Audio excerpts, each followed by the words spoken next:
Hey, this is Tom DeLong, and you are listening to Blink-180 Dudes and Blink-180 Dudes Nudes.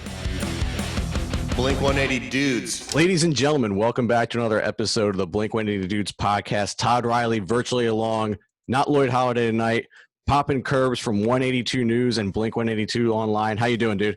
What's up, man? Doing all right? So I wanted to ask you this before we even got started. So Blink-182 Online, was that around like pre-Twitter and everything? Dude, it's been around actually for 20 years. So like, and is that all you? It's not all me. No. So the forum actually started out as travisbarker.com back in 2000. And I just learned a lot of this actually not too long ago because this month is like the 20th anniversary of it. Oh, wow. So yeah, so I've been on there. Yeah, big month. So I've been on there probably 4 or 5 years. So I don't run the website or the forum or anything like that. I just kind of joined there. And so I guess the way that I got into the social media stuff and then the podcast stuff, I mean, I might as well, I guess, fill you in on. Yeah, give us the history. Yeah. So, obviously big Blink fan. I mean, I would hope so. If you have a Blink podcast, yeah, you're a big Blink fan. So, grew up listening to the band really since Dude Ranch. And so I actually started off, I stumbled across the AVA movement. Are you familiar with that site?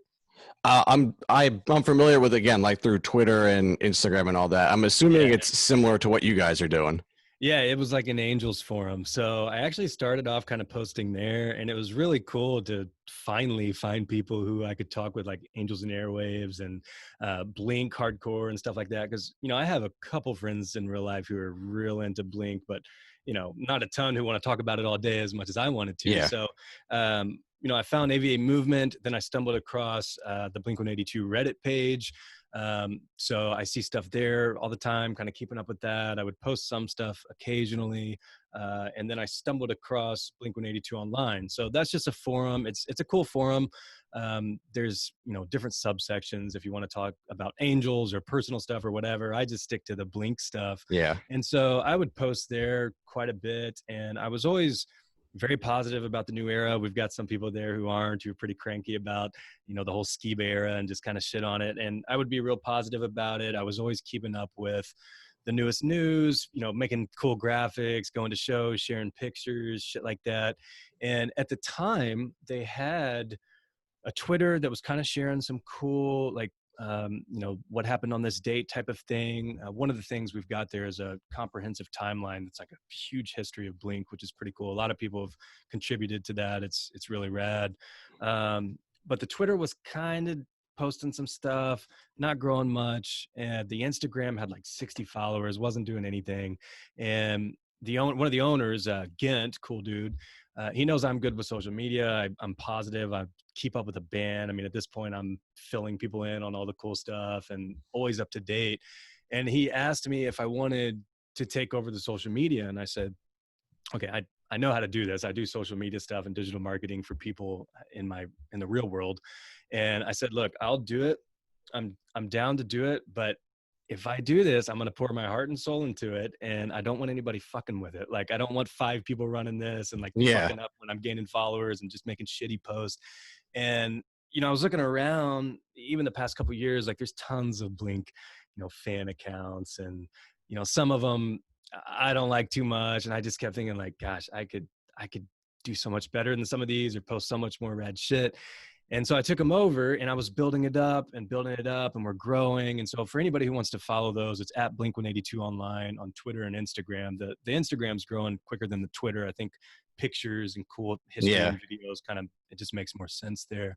And then at the same time, one of the things that keeps coming up on the boards is like, okay, gosh, I wish we could have an interview with Mark, or I wish we could have an interview with anybody. And I was just like, okay, how the fuck are you going to interview these people? Like, are you just going to mail them a letter? Are you going to send them an email? That's kind of weird. So we needed this platform to really be able to even pull this off if we were even able to do it. And so, I'm going to credit Blink-180 Dudes on some of this because I listen to podcasts all the time. Like the last 4 or 5 years, like when I'm in my car driving to and from work, it's podcasts. It's usually sports stuff. And I think a couple years ago, I stumbled across one of your like sharing of your new episodes. And so I would listen to you guys and it was awesome. And I was always looking forward to new episodes. And I'm like, this is cool. You can talk about Blink.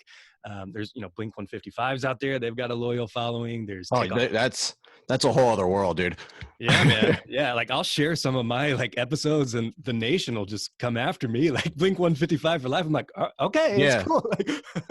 Like, There's been times I swear to God where like we'll have a random post like mentioning one of the guys in the band, and it's just like, nah, fuck these guys, Blink 155 for life. So I'm like, all right, well, yeah. fuck us. Yeah. No, I mean, all the credit to him, man. Like, Yeah. And by the way, and then, Take Off Your Pants and Podcast. Take Off Your Pants and Podcast. I think they were actually the first Blink podcast I found. I think I found them around the same time we were making this. Because I think when Lloyd and I first started, and Rick, who was the original third member, he's kind of like the Scott Rayner of the Blink-180 dudes. He was originally on, but he's not local, and it's just always tough. But anyway, when we first started, I was like, let me see if there's anything else like that out there. And yeah. I think so. I found them and I listened to one of their episodes. So one of the first episodes we had Mike from Take Off Your Pants and Podcast on. So like that was a good way to like get it started. Yeah. So I mean, I saw that it was possible. You guys were doing your thing, and so I was just thinking like, okay, I want to do my own thing. And at this time, this is like 5 or 6 months ago, I was still kind of wanting to tie it in with like the forums to an extent. I really just wanted this platform to interview people and just share cool stories, rad stories, maybe talk with fans, that kind of thing. So, I'm not trying to come in and like steal your guys' thunder or Blink 155's thunder. I'm just trying to carve like my own little niche thing. And so people have no idea. It's so fucking hard to like get a podcast going. So I'm starting this process and I'm like, okay, I was thinking about calling it Blink 182 Online Podcast. Well, you can't have Blink 182 in the title. So you have to come up with a title. So I came up with 182 News. That was about all I could come up with. Then you got to find you got to make your own cover graphic. You can't use any of the album art. You can kind of, it can be inspired by it like yours is and like mine is. So you got to come up with the album art. Then you got to figure out how the hell to record it. You got to get the equipment to record it. And I think I even hit you up at one point and was like, where do you hope? We talked about that. Yep. Yeah, you have to fucking host your stuff, your files somewhere. You got to edit it. You got to figure out how to edit it. You got to figure out how to have guests. And so anyways, long story short, I finally got it going. And so it's 182 News for anybody who wants to check it out. Appreciate it.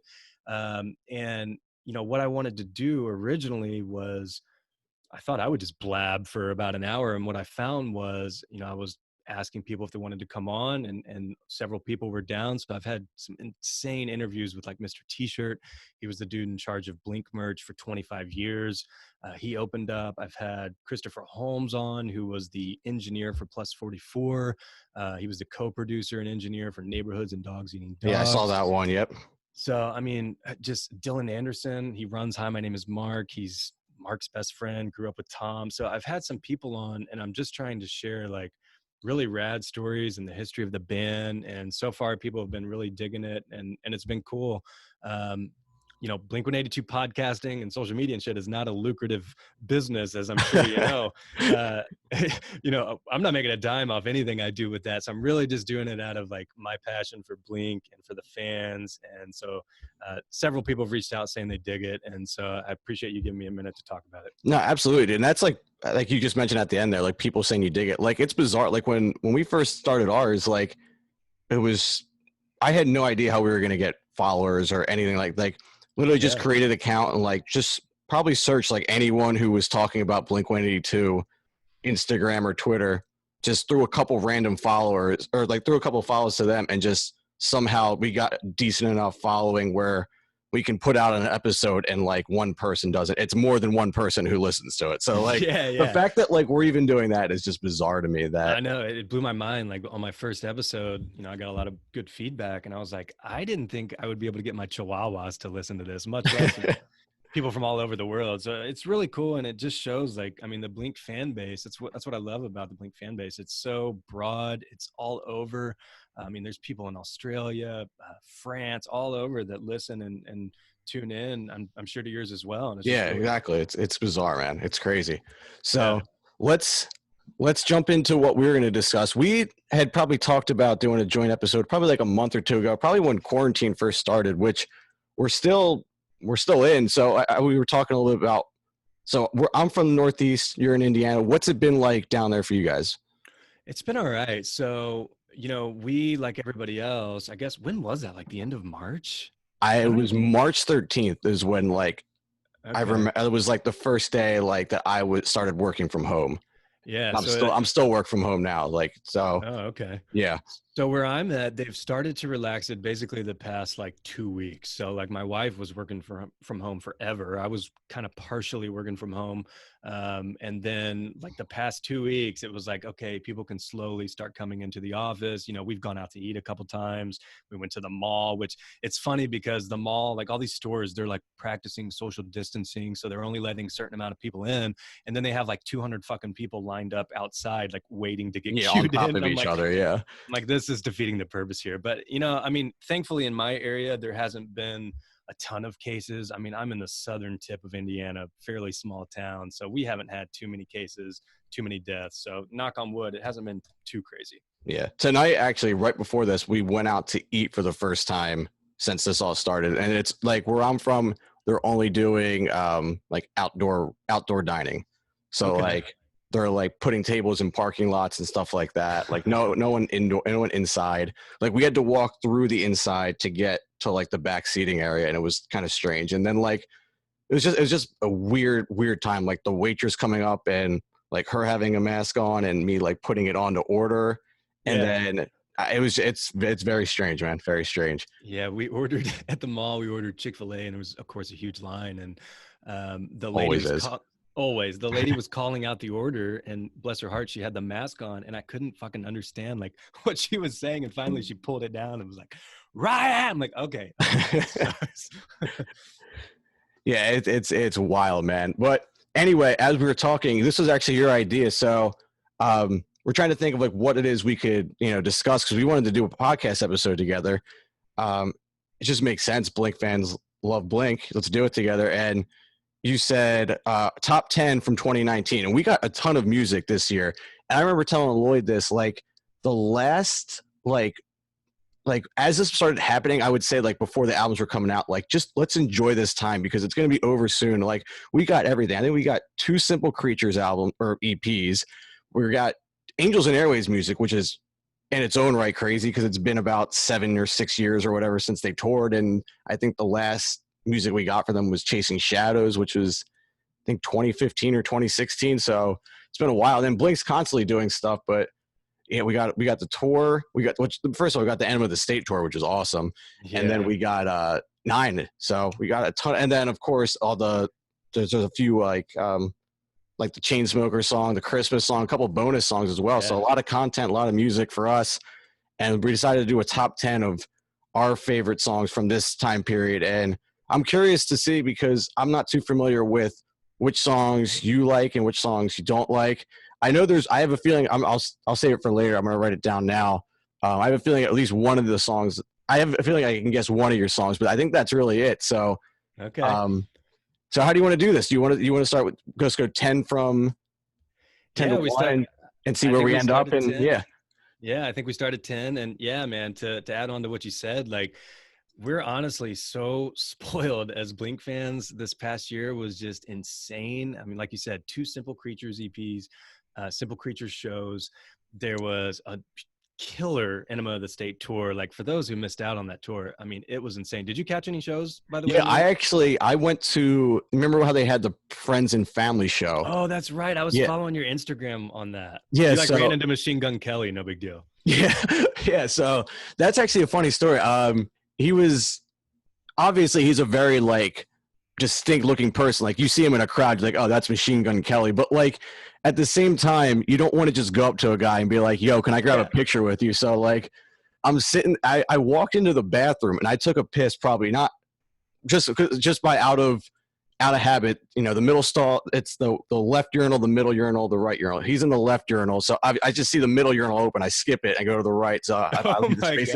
Rule of thumb, you always got to leave the middle urinal open if it's open. Yeah. So yeah, I see him in there and I'm like washing my hands like next to him. And I'm like, I think that's Machine Gun Kelly.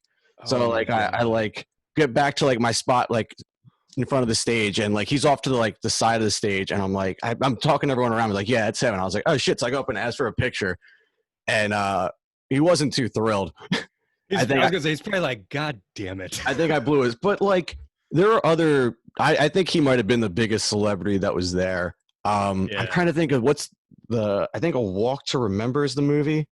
I don't know. No, it's not that one. I have to look up the name of it. But one of the guys from like a really old movie was there. Um, Yeah, his I name is saw that Shane show. something. I But yeah, saw yeah. like So I was there for that. Our guy Menace from Alt 98.7 in L.A. hooked us up with that, and then I went to the one here and right outside Philly. yeah, yeah, it was killer, man. Like to see I think one of the coolest things they did with that is they brought Travis up front. And I don't know where you like attend these shows at, but I'm one of those nerds that gets there early. Like I gotta be as close to the bar as I can up front. And so to see Travis just crush Enema front to back right in front of me was just insane, man. Well, that's another cool thing. I totally forgot about that. But the first show, like they did that show basically like work out all the kinks and stuff like that. And that show, he was on a platform like he usually would be. So like, I Oh, wonder what the like because that was probably like a week before the tour started. So like at that point, they were still planning on yeah. keeping him back there. And I wonder, I love the decision to change it up. It was so cool, like you said. And I think like Lloyd and I talk about this all the time. Like we almost take for granted like how amazing he is on the drum. Like probably one of the best drummers of all time, works with so many musicians for a reason. And I'm like, I feel like there's so many times where we're reviewing songs and we just tend to skip over like Yeah. how good his drumming is because we're just used to it. Yeah, and like so back to being how spoiled we are. I mean, I know there's a split fan base to an extent, and people kind of shit on the Skiba era or whatever. I love the Skiba era. I love California. I love Nine. I'm super positive. And for those of you who think Blink is dead, I mean, I've been at several shows with 15,000 people having the nights of time of their lives. So I mean, it's super rad. But Travis, like even if Blink is near you, like pay fucking 40, 50, whatever, and just go watch Travis. I mean, if Yeah. that's all you're going to pay attention to, because we can't take this stuff for granted, man. They're not going to be around forever. And 15, 20 years from now, if you're looking back and you're like, fuck, I could have seen Travis crush Enema front to back 10 feet away. I mean, just get out there and support these dudes, whether you agree with what happened or not. It really is a special time. And we're honestly super spoiled to have so much content from these dudes, a happy band, a functioning band. So just That's support. the biggest thing, happy and functioning. Yeah. Like, because even with Tom, they were back together from what 2008 to 2013. He officially left again. We got an album and an EP, Yeah. and we've already got, if you count Deluxe as its own album, 3 albums since Skiba joined in 20. Was it 13? 4? I guess it was. No, it was. I quoted that wrong. Tom quit in like 2015, 2014. It Yeah. was Yeah. right It was after the like, Dreamwalker came out because they were yeah. supposed to start up with Blink again, and he was just like, "Nah, I'm not going to." Yeah, yeah, and believe me, like I love Tom. I mean, I read when people like try to say that I'm a Mark lover or Skiba lover or whatever. I'm like, I've read Poet Anderson. Okay, I don't want to Yeah, hear your well, shit. Like, that's more than me. yeah, like I'm a huge Tom fan, huge Angels and Airwaves supporter, and it really is like it's just artistic differences. Like Mark and Travis love Blink, they love playing music, whereas Tom, he's doing his thing to the stars. He doesn't want to tour and play the same songs every night on a tour bus all over the world. And at this point, it just reached the boiling point where Mark and Travis were like, yo, we've been through this before. Like, we're going to continue without you. And Yeah. regardless, I mean, the good thing is I think everybody now is in a pretty good place. And so it's like, you can like and support both sides. It's all good. Let Blink do their thing. If you're more of a Tom guy, thankfully we've got new Angels on the horizon for the first time in forever. So we're in a really cool place right now. Yeah, and like you said, Angels is making music, which is I'm stoked for that album, and I think it's nice to see. Like, I feel like if Tom was in Blink, he would just be like, we wouldn't be getting what he wants to write. Like, I feel Yeah. like I used to say like Tom probably like when this was like when Tom first quit. Like I said, if Tom were writing songs, it would be he had to say something. Whereas now I feel like he's writing because he has something to say. Yeah, that's a good point. Yeah. So let's jump into it. I'll start with my 10, then you get yours, and we'll just see where we meet. If I have one higher up on my list and it's like not your number 1, 2, or 3, and if you want to chime in and say you have it there, that way we're not Okay. like going from like you know, like going through the same songs more than once. But if it's in your top 3, keep it a secret, because obviously those are the juicy ones, and they'll be worth coming back to. Yep, I'm with you. All right, so my first one, it's a Blink one. We got Happy Days, and I think when the album came out, I kind of fell off this one a little bit. But when the song first came out, I loved it. I was so stoked, and my biggest reason for loving it, I think, was that we finally got a solo song from like Mark or Matt. Like we're still waiting on that Matt solo song, which I still think will be weird when it happens. Like I remember when I first thought Black Rain was going to be a strictly Skiba solo song, and then like Mark hopped in for a second. I was like almost like relieved, because it was like it's still like I was still not ready for it. I don't know, and it's like one of those things I didn't know I wasn't ready for until it happened. But so we finally got a Mark solo song, and it was just nice because it was a break from the same formula we were getting over and over with California and California Deluxe, where it was a Mark or Matt starts a song, Mark or Matt sings the chorus, and then Mark or Matt has the second verse, and it was just so repetitive to a point where it's like, one of these guys going to just carry, like one of these guys just needs to carry their own song. So like for it to come out, and especially after, I mean, I don't know how you feel about Blame It On My Youth, but for me, I was happy there was new Blink music, but after a while it was like, oh, like this is the first single they're really going to release off this album. Like I was really bummed out about that. So it was like, this came out, I think, because Blame It On My Youth was March 8th, or May 8th. And I think Happy Days was July 1st. So a little over a month we get this, and it was so refreshing for me. And for me, I kind of compare it to Wishing Well, not in the style of how it sounds musically, but more so lyrically, where it's like kind of like an upbeat like chorus, and it sounds like it's a happy song, but if you listen to the lyrics, it's a really dark and depressing song and about being depressed. And yeah, I love the lyric, like, because people always say like, don't quit your day job, don't quit your daydream yet. Like certain lyrics in this song I really love, and it's got that class, which they kind of get shit for now too, I feel like, of having that classic Blink guitar riff, because they kind of repurposed it a lot on California, I feel like, with like San Diego, Bored to Death. So, and it's like the Adam song riff. It's you hear it, it's like, oh, is this Blink-182? So, and I love that it was almost like the Stay Together for the Kids clean guitar sound. It was just a really cool sound, and I was just, like I said, so relieved after Blame It On My Youth, and this is what they came out with. It almost like restored my hope, like, and like you said, like people might think Blink is dead, and I'm never in that mindset, but like seeing, like, I don't know, it just like I said, just gave me hope that like, oh, they're back, like we're not going to be let down. Yeah, no, I'm with you there. That's very close on my list to where you have yours. So let me hit my number 10 real quick. Go ahead. So my number 10 is Simple Creatures Special.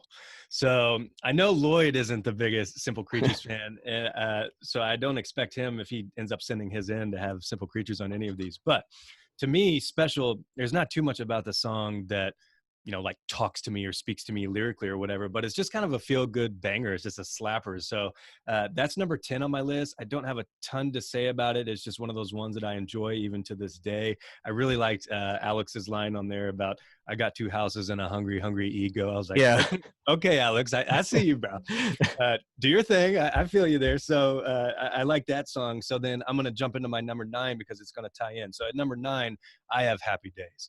Okay. And so Happy Days, to me, you know, when that song first came out, surprisingly, a lot of people on the boards, on the forums didn't like it. And even to this day didn't like it. And to me, I was like, fucking hell, this is like plus 44. This is Mark Hoppus all day. I mean, this is an awesome Mark Hoppus song. He's not, you know, people complain about the California lyrics or, you know, Blink lyrics these days that they're writing for, you know, teens or they're writing down or whatever. And I'm like, this is Mark pouring out some incredibly honest lyrics, some of the most honest lyrics. It's genuinely, that's a really good point. It's genuinely an honest song. And like you mentioned, people complain about the California era. And honestly, I didn't have too much of a problem with it to an extent.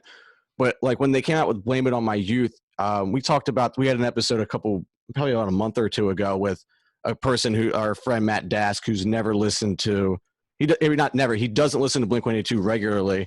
And every time we talk about that song with him, I always go back to the lyric where Matt's saying, like, I was left on the doorstep, I like got stuck on the death with nowhere to go. yeah, like I cut my knee on cut something on the neighbor's fence. Like, it just seems like very cliche, strange lyrics that like don't relate to something like Happy Days, which is, like you said, just an honest song. Yeah, I mean, Happy Days is one where I literally feel like Mark sat down with an acoustic guitar and just started singing what came to his head, and it's awesome. And so the same line that you love, you know, I love that too, man. Like, it starts off, "Hey kid, don't quit your daydream yet." And so to me, that line really, even in the past, like, you know, 5 or 6 months, has meant so much to me, because I've been in a weird spot where I'm kind of getting sick of my career and I'm wanting to do what I love, which is more of like the digital marketing, the music stuff, the podcast stuff like this. And so that line in particular, like, just plays in my head all the time. It's like, "Don't quit your daydream yet." Um, he's saying, "I don't know if I'm ready to change." And I think a lot of people go through that, where it's like, do you take this risk? You know, if you're unhappy, something has to change, but are you ready for that change to make that jump? So that means a lot to me. And then I think what even solidified the song even more on my top 10 list is when they dropped that video for it a couple months ago, when the quarantine first kicked off. Like, it was so cool, man. They were all, you know, they filmed it each in their own little spots. And then when I saw, you know, the world was, it still is, but the world was going through some crazy shit. And to see everybody, like the nurses in the mask and like all the kids, like people hanging out with their kids and their laptops, like, honestly, it brought a tear to my eye the first time I watched it. So it was just so fucking cool. So that's my number 9. Yeah, I'm with you on the same as that. Like, I can always I always, if I see the music video, it's hard for me not to associate it with the song itself. And I remember when they first like announced they were going to make a music video, that I was kind of like, I don't want to say annoyed, but I kind of felt like they were going for the low hanging fruit. Like, oh, this is something we can do. Like, and I don't know, I just wasn't big on it. And then it came out and I was like, holy shit, that was awesung. Like, I loved it. And I think, and I don't know if that's what bumped it into the top 10 for me, but I think definitely after that, I might have felt like back in love with it and was listening to it more and more, like, over the last couple months. Yeah, it's awesome, man. Okay, so Happy Days, 10 for me, 9 for you. I'm going to jump to my 9. Angels and Airwaves, I got Kiss and Tell. Okay. For me, when this song first came out, I wasn't crazy about it. Like, there's still times where I go back and forth where I'm like, is it really that good? Do I really like it? I don't know. But for me, and I kind of talked about this when we did our review of the song, like, it's such a simple song in the sense of like writing. Like, the verses are quick. They're not like these deep meaning, or not, they're not meaningful. Like, I would say, like, I just said there's not much hidden behind the words. That's what I should say. Like, they're straight to the point, and then the chorus is the same way. And I kind of felt like with Rebel Girl in the chorus, where it's hard not to compare the two songs because they came out, you know, 1 and 2 right after another. But for me, Rebel Girl, like, the chorus kind of feels like he had like do you want to go back to where we started, back before we were brokenhearted? Like, it almost seems like there's too many words for like the amount of space that they have. And I remember telling Lloyd, it was like, it's almost like he had these lyrics written out and was going to do no matter what, you know, to like make sure they worked. And for this, I felt like it was the exact opposite. It was just very, you know, straight and to the point, like, going to write this out, going to get it out. And the music is a lot more punk rock than a normal Angels and Airwaves song. And I don't know. I just really like how simple it is. Yeah, I have Kiss and Tell a little bit higher, but so I'll get into mine a little bit later. But let me ask you this. Do you have another Angels and Airwaves song in this top 10? I do. Okay, so then we won't get into that yet, because I was going to chime in about something about the little rebel girl here, but we'll touch base on that in a bit. Okay. So what do you got at 8? All right, so number 8, I'm back on this Simple Creatures train, man. Like, I dig Simple Creatures so much, and I think, you know, I don't like Mark to feel like he has these boundaries, and, you know, California to an extent, and they had to do it with Matt. That first album, even Chris Holmes said that is the album they had to make. They could not go do like this crazy, dark, weird Alkaline Trio sounding shit. Like, yeah, some of the hardcores would like it, but that was the album they had to make. I feel like in Simple Creatures, Mark has no boundaries and truly feels like he can do whatever the fuck he wants. Literally, he does whatever the fuck he wants with this song. Yeah, literally. And so I think a lot of his best like lyrical content for sure is coming in the Simple Creatures project. And so my number 8 is One Little Lie. I love that song. It was on EP2, but they played it at some of their live shows when EP1 came out. So I was listening to the YouTube jam for a bit. Did you go to any of the Simple Creatures shows or no? I didn't, man. I wish, like, I was waiting for them. Supposedly they were supposed to announce like a fall tour date, and they ended up just being like 2 shows in LA. Oh yeah, I And remember. I thought they would at least get somewhere halfway near me, Chicago or something, but they didn't go anywhere outside of California. But yeah, man, like that song where he just says like, I'm so jealous and inspired. It's like, I'm always wired to a time bomb. Like, to me, that's Mark just, telling people exactly how he feels. I love the line, living on a shark's teeth with you beside me, waiting for the water to bleed. Like, that's so badass. And of all the Simple Creatures songs, this is one that I actually feel like could be a Blink song. And I hope I don't ruin this for anybody who listens to this in the future, but I actually could envision Tom being on this song when Alex comes in. I don't know why, but I hear Tom in my head saying, if I tell myself one little lie, doing his thing with that. But I just love that song, man. That's my number 8. I know I said I don't want to get into any of these if I have them later down the line, and I actually had this one really high, but you just said a lot of the same stuff I did, so I'm going to just piggyback off what you said. I actually had this at 3, and Okay. I think this is without a doubt my favorite Simple Creature song, and I literally have written down in my notes right in front of me, Mark's verses sound very Blink. It's just like the music isn't punk rock, but he's got that nasally high pitch Mark, because Mark has different pitches, and we all know like in songs like Misery where he was very low, and then he has that ability, maybe not so much live anymore, but he can still hit it on a recording where he can get that high, and it's just those punk high pitch vocals that just, like you said, literally sounds very Blink to me. And Yeah. lyrically, I think the song's clever. I think it's great. And like you said, he does some of his best songwriting, you feel like, with Simple Creatures. And maybe it's just different, I don't know. Because he's not working in the same environment he was writing a Blink album in. So Yeah. I don't know. For me, this is without a doubt my favorite Simple Creatures song. And I think that second Simple Creatures EP made me really, really like them. Like there's songs off of the first one that I do enjoy, and I'll get to at least a few of them, I think, during this episode.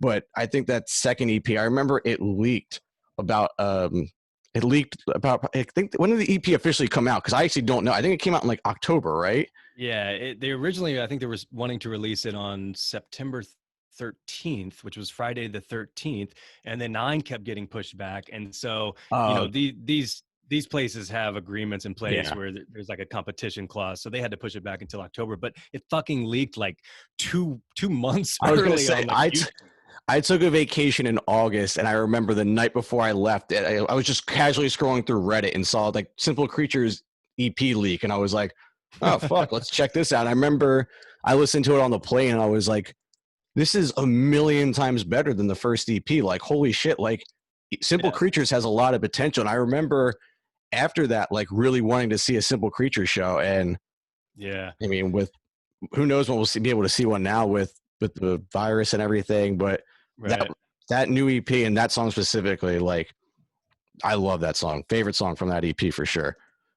So that's my number 3. Number 8, sticking with Simple Creatures, is Adrenaline. Okay.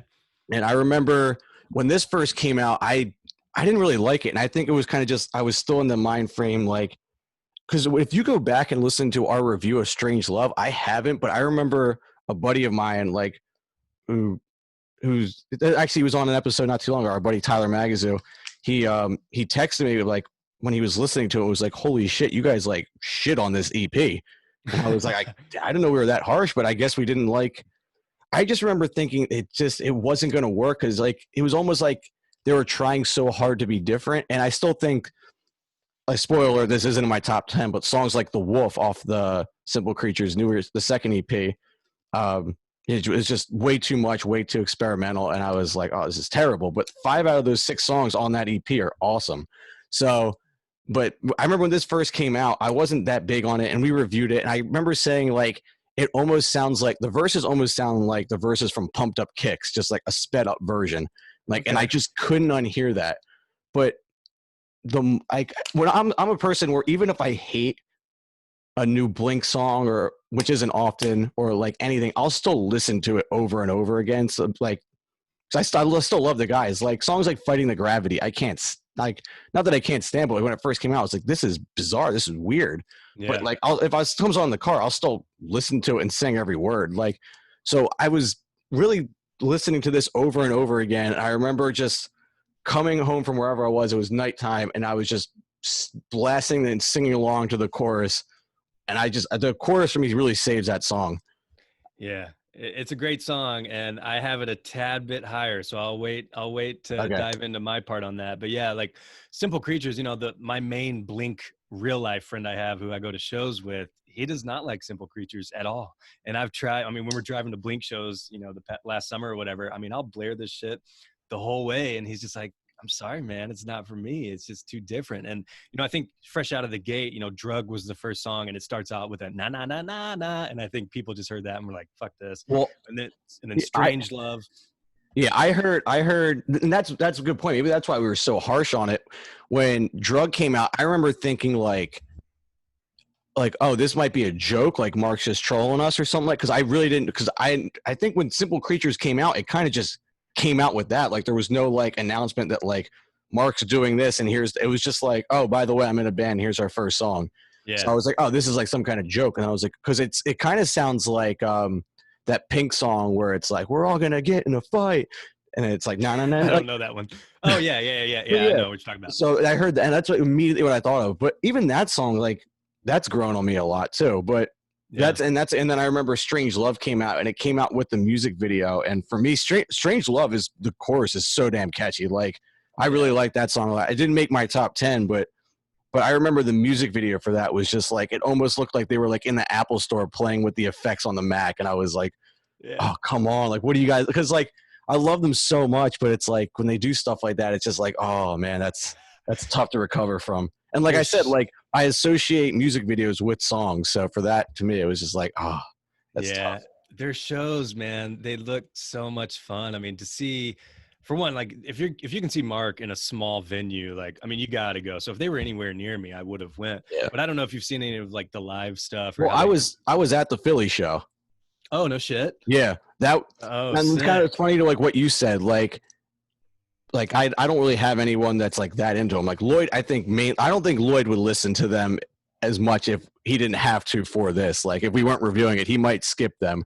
But and the toughest part was they came to Philly on a Sunday night, so tough enough to get someone to go to a show that they really aren't into the music that much, yet alone on a Sunday night in the city for us. So yeah, I rolled solo to that, but I had a great time.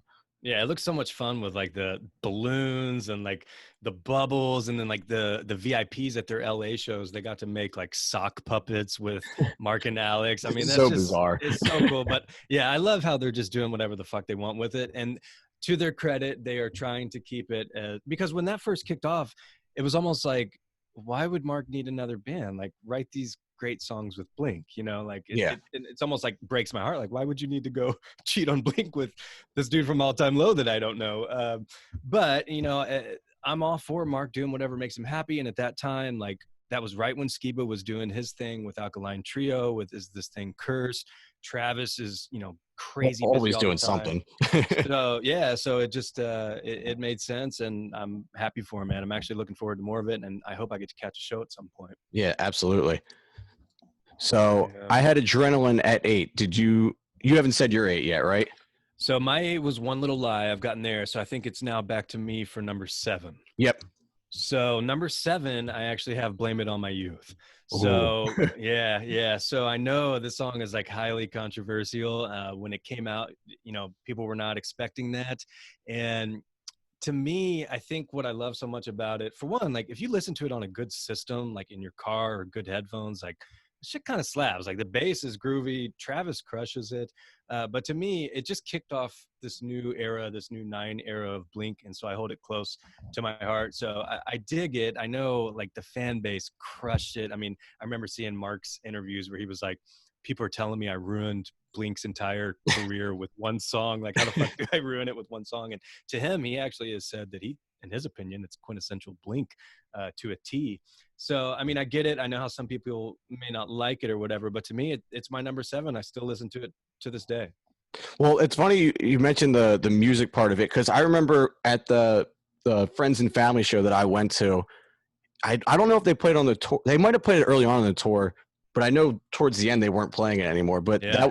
they played that live there, and I remember thinking it sounded really cool in a live setting with like the drums sounding more raw in person, like an actual drum kit. Like for me, I don't know why. For me, I'm such a big fan of like just like we were talking Boxcar Racer on our previous episode, and like the one song where at the end, Sorrow, where it's just Travis. So it's like 20 seconds of just no other instruments but Travis is filling out the like Travis fill at the end, and it's great for me. That's like a big selling point for me with music. So I love that, seeing it live, and also the thing I remember when I first heard it, my first like minute of the song, I was really big on because I thought Mark's verse was great. Like it's it's about growing up, which is like everyone's like, oh, I'll stop writing about this shit, but like it's from the perspective as an adult, like you Right. know, like I could relate to so much what he's saying, like I was raised on a rerun, I was bored, like I love that line. I just picture like being a kid and like watching like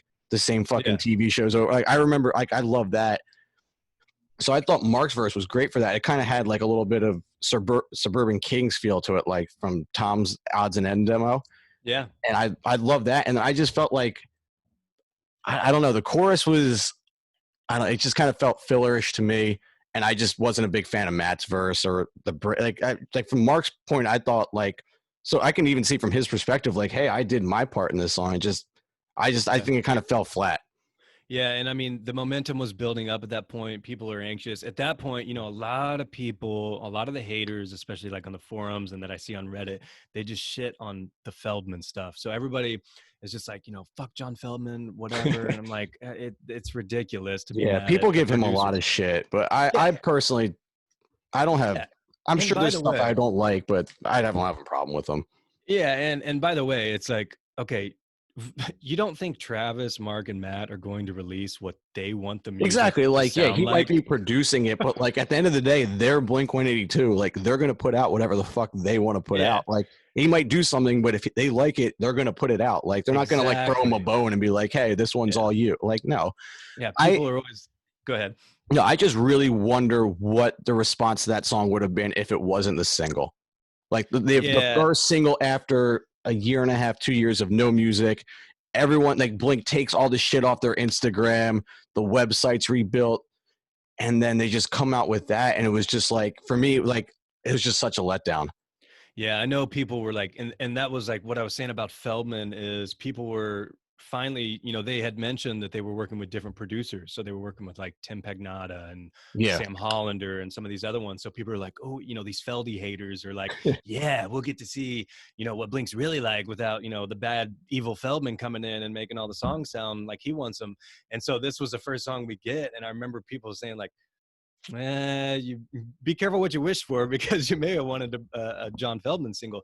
I don't know if that was the right song to release as a single. Like if I could pick one, really, and this isn't one of my favorite, but I think like if they would have released like Pin the Grenade or I was something just like that. thinking that like something upbeat, something still sounds like Blink. It's fun, might not be the best one, but it's not. It's Yeah. not gonna. It can't. For me, like Mark always says, like this is probably where what Blink 182 should sound like, and he was saying it should sound like in 2019 or it should sound like in 2020. But for me, like a single has to almost play it safe to an extent. Yeah. Like Oh yeah. maybe if you really like have like a song like a song. I'm trying to think like I like we talked about on California, like what if we couldn't pick Bored to Death as a single, what would you have picked? And I thought like I don't know, like Left Alone I thought would have been like awesome, but like for me maybe that's because it's a deeper track and I really like it, and maybe it just wouldn't have resonated with like the people who grew up with Blink 182, like the casual radio listener. I don't know. Yeah.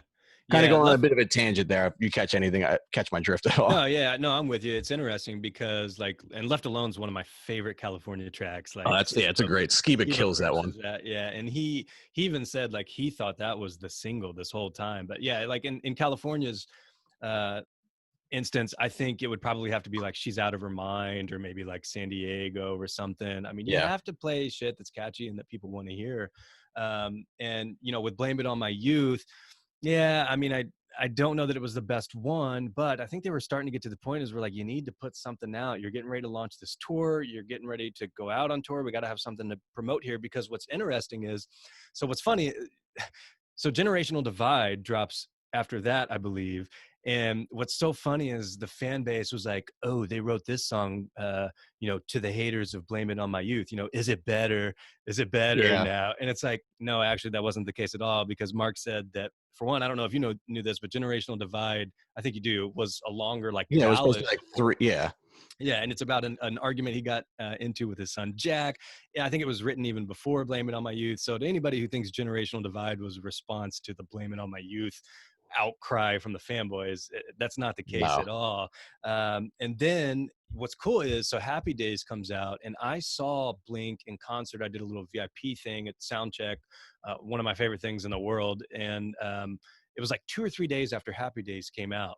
And Mark said, because my buddy told Mark, he's like, I love the new song. I love Happy Days. And Mark said, sitting right in front of us, he said, it should have been the first single. Yeah. So, and I agree with kind of what you're saying. I don't think they had anything ready. Like, I think that might have been the first finished song, and it's classic Blink style to be delayed and be behind schedule. So I think they might, like, I might have even mentioned this on the episode talking about it. Like, they might have just said, like, this is a finished track. Like, we got to get it out there. Yeah. And that's the one that like the label and them could agree on. That was the most catchy or whatever at that time, Yeah. So, I mean, it kicked off the new era, so it still has a sweet spot in my heart. But yeah, my number 7 is Blame It On My Youth. Okay. I'll jump in with my number 7. Also a Blink song from 9, on some emo shit. For me, the title just fits perfect. Like, and I was almost worried that like they were gonna have a song where they were gonna say we're on some emo shit, just because like that album cycle, like everything leading up to it, I felt like, and you kind of mentioned like Generational Divide was the next song off that, or the next like release, and I remember like it almost felt like they couldn't catch a break. Like, I know their tour, and it might have been just because they were behind schedule, but like they announced their tour, and like the flyer is like, it's just like painted like lime green, and it's like there's no theme to it whatsoever. So I don't even think they knew they were doing Enema then, because I felt like they just didn't have, they knew they were kind of hoping for the album to be out by the time they toured it, and it just wasn't going to be. So then they switched to Enema. Yeah. Then they announced the tour with Lil Wayne, and they put out that "What's My Age Again" video. They get a ton of shit for that. Annihilated. And then they could help Blame It On My Youth shit for that. And then Generational, everyone's like, they released that little like 15-second clip of Mark saying, "Is it better?" And it's like, oh, this sounds like fast punk rock. It's gonna be great. Yeah. And then it gets leaked that it's only 49 seconds long, and everyone's like, oh my god, here we fucking go. So it's like everything went. So for me, I was like, I for this album, I was like, please God, like tell me they still have it. And I obviously they still do, but like I was just like, oh man. But so that was a fear of mine. The song they were gonna have a lyric in there saying on some emo shit or something like that. And I was like, oh god. But the title fits perfect for what the song is. It's just a classic, love emo song, like a love story from New York City. And it's cliche pop punk music for me, which is all the way to my heart. I mean, I guess it's corny in a way because obviously Mark's not in this relationship with a woman from New York City and all that stuff. And for me, I always say, like, when you're writing a song, it doesn't always have to be from, like your point of view. Like Mark does that kind of shit all the time. And my example is always Sober, where he's talked about like he's writing like a Sid and Nancy type relationship. And for me, he reads a lot. So it's like he basically creates his own characters and writes music from that, which I think is awesome. Yeah, anybody who shits on them, like, writing from different perspectives and stuff like that, they've been doing that forever. I mean, if you go back to Josie, that's about a fictional girlfriend from a different perspective. So, I mean, that is what artists do. Not all of it is like, from their perspective or from their story. I mean, they're storytellers, so that's part of it. So yeah, I don't have On Some Emo Shit in mind. It's very high on the boards.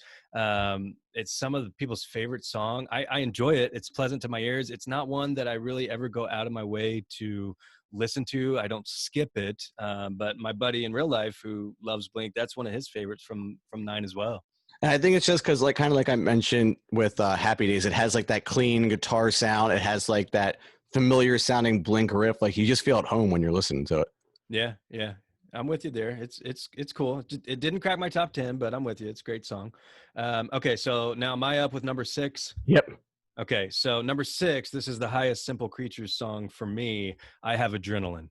So you had it at number 8. I have it a tad bit higher at number 6. And so, yeah, you already talked about it a little bit, but that song, man, like, you know, we had Drug, we had Strange Love, and then when I turned that song on, it's like, okay, now we've got a groovy guitar riff, and it's just a great song. And man, like you can scream out the chorus. I can feel you all the way from my coffin in LA. Yeah, I love that lyric. When I'm 6 feet underneath my misery. I mean, gosh, The chorus is awesome, man.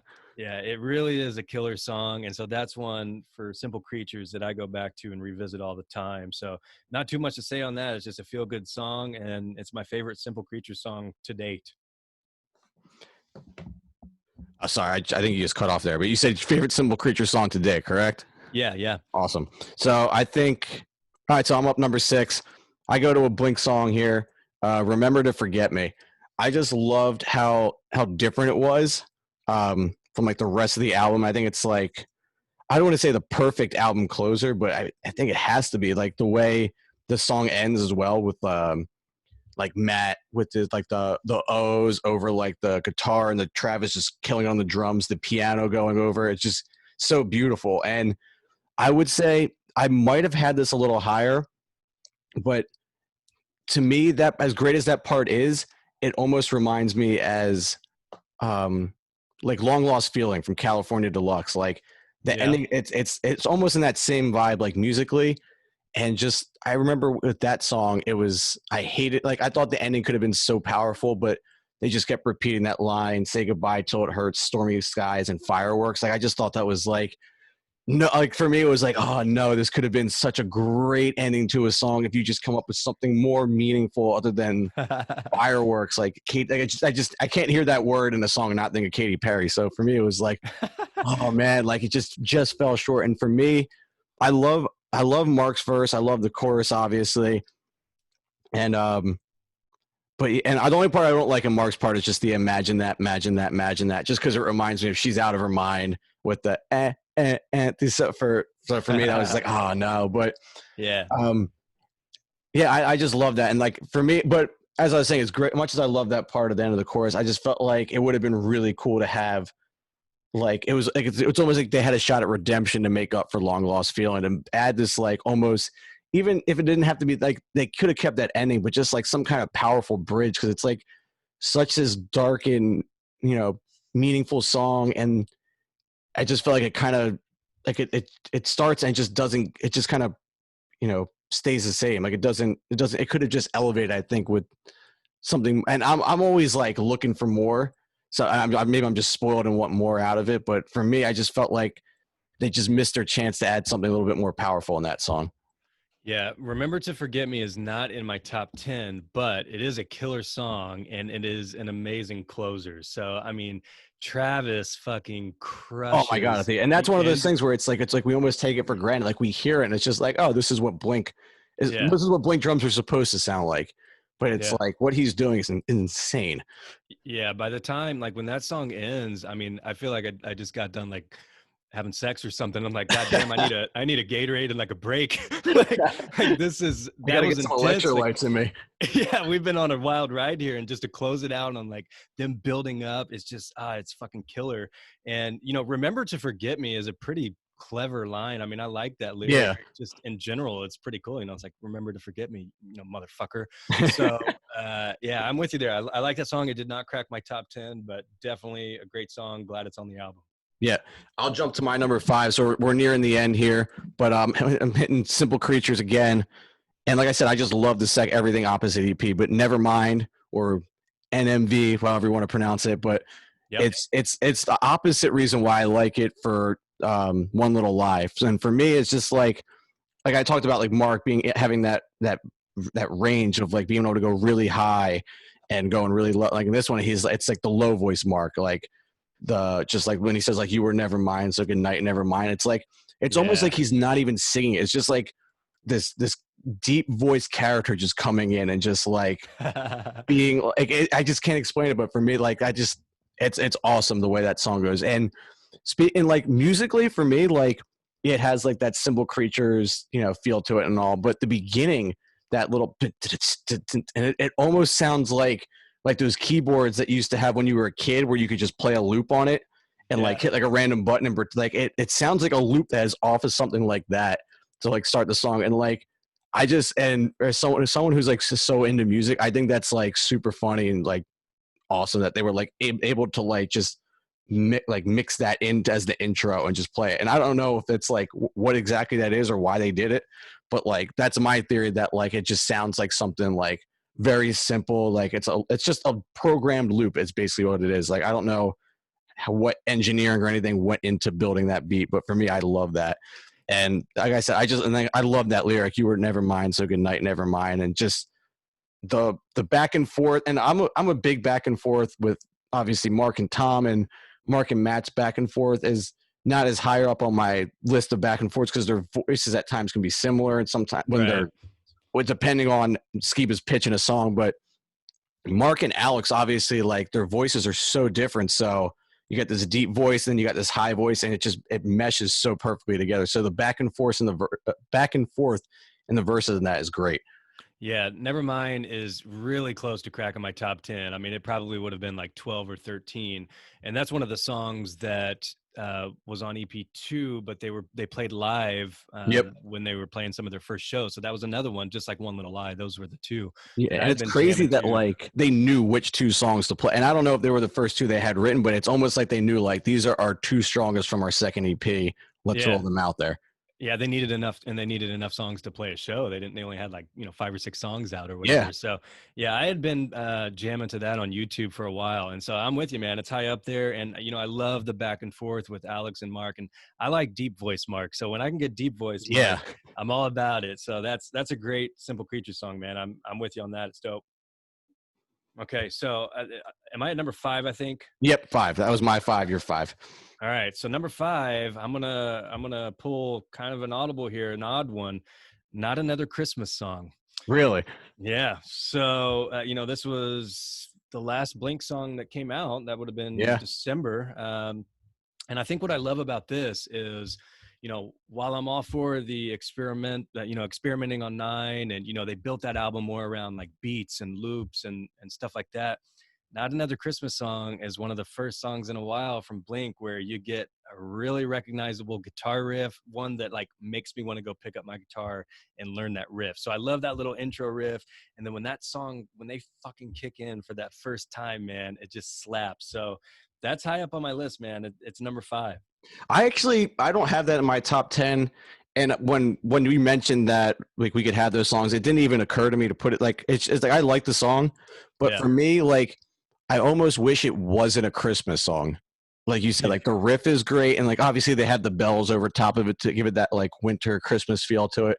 Yeah. But I feel like some of the lyrics could have been so cool and just like a regular song, like Another Year Not in a Coffin, Growing Up, or whatever you call it. Sometimes like that whole build up would have been perfect for. And then like obviously the hook is that this is not another Christmas song, but like that whole build, like that small patch of lyrics, I love that. And then honestly, the first verse I didn't think was terrible, but I wasn't a huge fan of the second verse. Like the I'm with you there.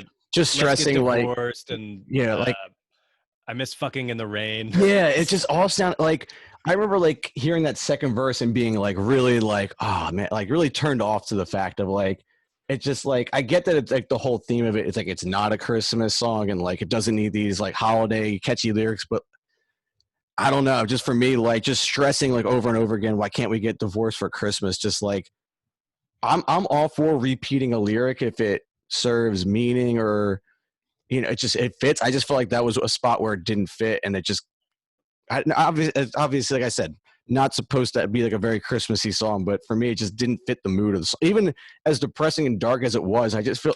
And maybe it's just like the thought of like just someone like screaming, "Let's get divorced." Just like, I don't know. It just like doesn't sit with, I don't know. But for me, it was just like, oh, that's a little weird.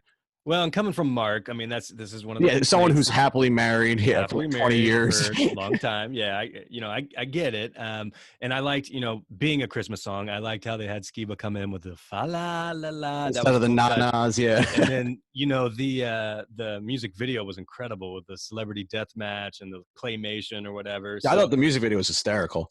yeah, it was really cool. And so again, this is a state of being so spoiled by Blink that you can just get kind of a throwaway Christmas song. I mean, I'm telling you, we've been getting very lucky with the Blink content the past few years.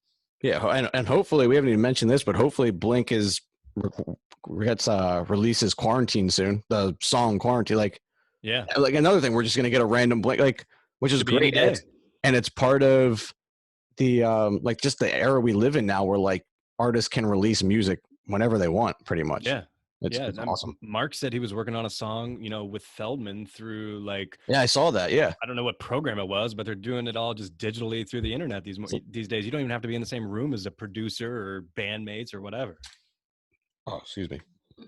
Yeah, but it's insane. So not another Christmas song for you at 5. I had Nevermind at 5. I'll jump to my number 4. I have Rebel Girl. And for me, when this song first came out, I remember, because we had been getting the teasers from Angels and Airwaves, and we later find out that build up they were using in all their videos to hype up that they were coming back was actually from Kiss and Tell. So I remember like when that first synth hits when they play it live, like on the radio or whatever, they were streaming it from.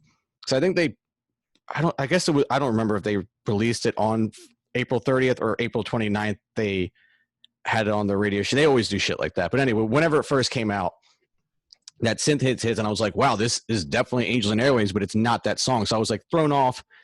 But for me, and I remember listening, just thinking like, oh, this isn't like amazing. Like this is very Angels and Airwaves. Sounds like Tom, but it's just like you said, like the little rebel girl, and it's just like, oh, like this is a little corny, but it's catchy. I dig it. Like I'm happy Tom's back. I'm happy Angels and Airwaves back. Like let's go. This is great. And for me, I remember even saying like when because this and Blame It on My Youth, I kind of like pair together because they were probably like a week or two apart. And I remember saying like, oh, I like Blame It on My Youth better just because I'm more into like the punk rock stuff and Blink, and I think I like Blame It on My Youth better. Now it's not even like I love Rebel Girl, and it's like I said, it's a little corny, but for me, it's classic Tom, and it's fine. Like, and I always associated with the tour that was going on at the time, and just like it was just a great time to be an Angels and Airwaves fan. Yeah, it really was. I mean, it was cool to see them back. Rebel Girl is not on my top 10. I enjoy it, but I will say, especially on the forums, people have been shitting on Blink and their immature lyrics for several years at that point. And so everybody's looking forward to this first Tom song in forever. And for him to come out and then the chorus, the shoe fits my little Cinderella. I had to have a little smirk and say, okay, Tom does it too. It's not just, Mark and Matt or whatever. And I think it's incredibly catchy. I mean, it has like super 80s vibes. You can tell, Tom put a lot of work into it. He's proud of it. I think it's one of the first Angels songs that I can think of that is almost like made for radio, like made to be, it's a shorter song. It's not like crazy long intro and all this stuff. Not the minute and a half intro of synth. Yeah, it's perfect for that. And I will say, speaking of the shows, I caught a couple Angels shows, and when that song would come on, man, the crowd would go fucking nuts. Yeah. And that's got to be an awesome feeling for Tom for taking all that time off. And then the first song he writes with that, it's like everyone's like, because there's like, even like at Blink shows, like if they were like, I'm sure there were a few people when they put out, like when they played Dark Side at the end of the state tour, some people were like, oh, I guess this is from the new stuff. Like I haven't caught up to that yet. Whereas like Tom comes out with this song, and I get there's smaller crowds, but like you said, like every single fucking person was going nuts for that song. Yeah, like, I remember like it had been around for 10 years or something. I know. I was super excited to see like what the reaction was going to be. And I remember at the first show, like that, do, do, do, do, do, and people were just going nuts, losing their minds. And I'm looking around, I'm like, there's 35-year-old men around me, and we're all just screaming, the shoe fits Cinderella. I'm like, all right, Tom's back. They're all aboard.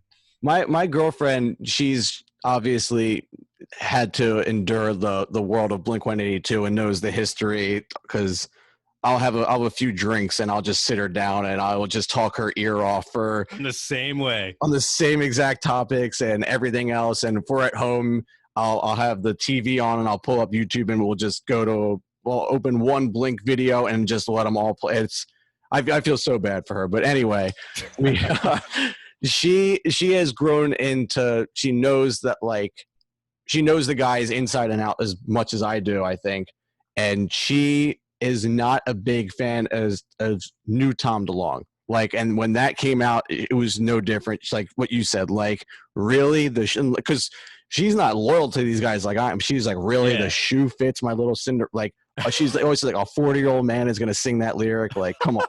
And I wrote this down when you mentioned the forums, how everyone shits on Blink for their mature lyrics. I think Tom has somehow, he's a very, manipulative man, I think. And I think he is at the point where he can do whatever the fuck he wants, and he will have the same cult-like following, be like, hey, you can do whatever you want, man. We got your back. And I might as well be in that cult, because I'm like, I don't give him a pass on everything. Like, spoiler alert, but All That's Left Is Love is not in my top 10. And I actually have a list at the bottom of mine that says, that just says songs that wouldn't sniff my top 10. And that's in there. Like, it's just for that song, I think it's just very cheesy and corny. Like, let's fix the world with love. Like, it's just like I don't know. Like, it's something like, it's almost like a poem, like a fourth grader could have written. I don't know. I wasn't impressed. And I remember like waiting all day for that song, because it was supposed to be a time release, and then like it was like 15 minutes late. They put like 3 other songs in its place, and it finally came on, and I was just like, oh, really? Like, Lloyd and I did an episode on that when it first came out. And I remember we were like 5 minutes in, and we're like looking at each other like, fuck, like, I don't have anything else left to say about this song. Like, I don't like it that much. So, but for me, like I said, I just think Tom is, and I think it might be because so many people just want him back in Blink that like people, like, he can do anything. People are like, see, he's like killing it. And I think it helps too, where Angels and Airwaves has a smaller fan base.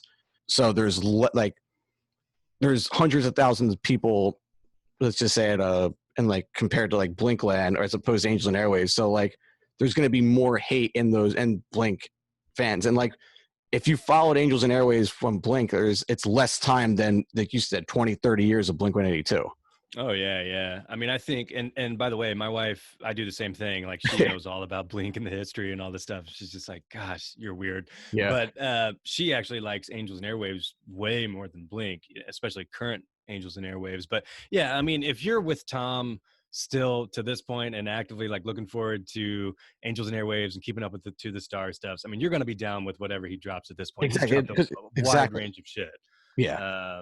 And I'm all about that. I mean, I loved like the Of Nightmares EP. I love the Chasing Shadows. I think Of Nightmares was the only thing I didn't get sold. Like, actually, I like the song Home.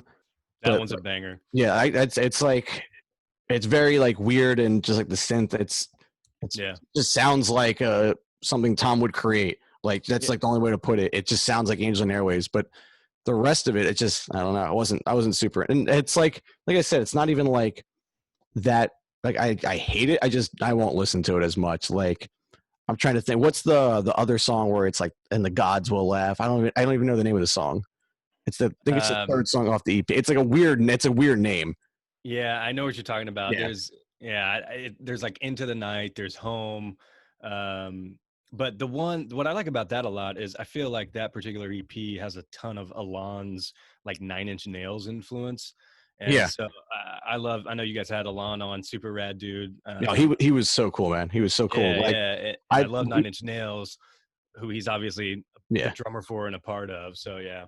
I just wanted to say, like, Alon, awesome. Like, I probably gave me an hour of his time to talk, like, on the interview, and like after the interview, we shot the shit for like another 15-20 minutes, just talking. It was such a nice, like, easily could have been like, hey man, my time's done. Like, first, didn't have to give me that much time to begin with, but just super awesome guy, super friendly, super personal, and like, couldn't be happier that he's linked up with Tom musically because of all the cool shit he's able to bring. Like, he's carrying that band musically now, which is, I don't think it's a secret at all, but it's awesome. It's a good way to add a fresh spin on to Angels and Airwaves. Whereas like, and I feel like Blink has a tougher time doing that, because like you said, like with California, they had to have a certain sound. So like Blink always has to capture a certain sound, whereas Angels and Airwaves has a lot more freedom. And I think the Tom line can do being whatever the there, fuck he wants. exactly, Yeah, literally. literally. And I mean, he has earned that right. Oh, absolutely, yeah.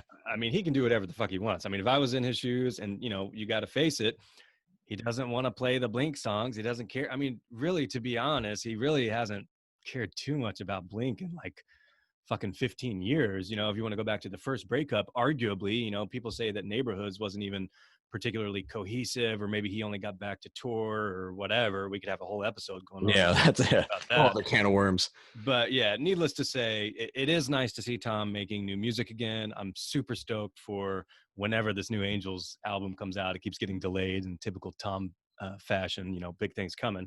So we'll see. But and Rebel Girl will have been out for over a year at that point, and probably still make the album, which is going to be weird. Yeah, it's been out for over a year. It came out 2 months ago was a year, so that's crazy.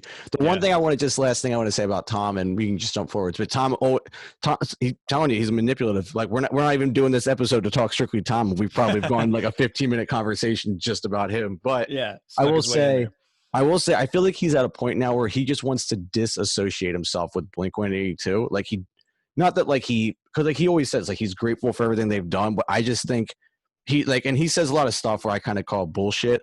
But like, I feel like one of the things where he wants to just be known for what he's doing now with To the Stars and Angels and Airwaves. I genuinely think he almost, I don't want to even say like reinvent himself, but I just think he wants people to like, if he's on, like a radio show being interviewed about the upcoming Angels and stuff, he probably knows they have to ask about Blink, but he probably wishes so much they would just leave it. Like, that's not what, like, because think about too, for Blink-182, like if you're getting free publicity from a guy who's no longer with, like, and like the biggest selling point for Tom everywhere he's going is, well, when's Blink getting back together? When are you coming back with Blink? Like, always that, no matter where he goes. It drives me nuts. Like, I'm so shocked. I mean, I guess I don't know if they just don't have PR guys, or if they do, they're doing a terrible job. But if I was setting up these interviews on either side, the first couple months in 2016, someone's going to ask, what's the deal with Tom, or you got a new guitarist, what happened there? But at this point, it's been 5 fucking years. It's like, get over it. And I would be telling these interviewers in particular, no Blink questions if you're interviewing Tom. And if I'm Mark and Skiba and Travis, I'm telling those interviewers, don't ask Tom. Tom. I mean, and that happens all the time. I mean, I've assisted with interviews and helped famous athletes and shit with interviews, and their PR person comes right up front and says, do not ask about these 5 things, or we're never going to fucking talk to you again. So it just shocks me, but people still just fucking do it. I don't know. But so that was your number 4. Is that right? Yep. Rebel Girl. Okay. So my number 4 is Heaven. So love this song on 9. It's, to me, I mean, I love the guitar riff. I love as soon as it kicks off or whatever. And so obviously, I'm sure the listeners surely know that the song is about kind of the shootings that were happening, stuff like that. The only knock I have on this song is that the second verse, when Skiba comes in, his perspective is more about like a breakup.